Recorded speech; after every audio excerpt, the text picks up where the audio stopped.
தமிழ்நாட்டில் சட்டப்பேரவை தேர்தல் எப்போது? அதிகாரிகளோடும் அரசியல் கட்சி பிரதிநிதிகளோடும் தலைமை தேர்தல் ஆணையர் சென்னையில் ஆலோசனை.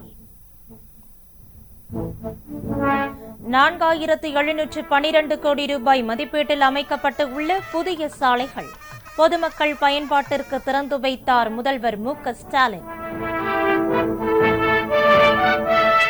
8ஆம் வகுப்பு புத்தகத்தில் நீதித்துறையில் ஊழல் என்ற தலைப்பில் பாடம். தலைமை நீதிபதியின் கண்டனத்தை அடுத்து மன்னிப்பு கோரியது மத்திய அரசு.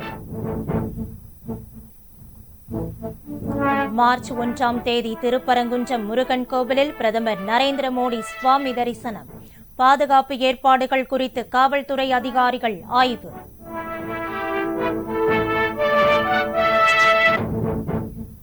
நல்லக்கண்ணு உடலுக்கு பல்வேறு அரசியல் கட்சி தலைவர்கள் இறுதி அஞ்சலி. ரஜினிகாந்த், சூர்யா, கார்த்தி உள்ளிட்ட திரைப்பிரபலங்களும் நேரில் மரியாதை.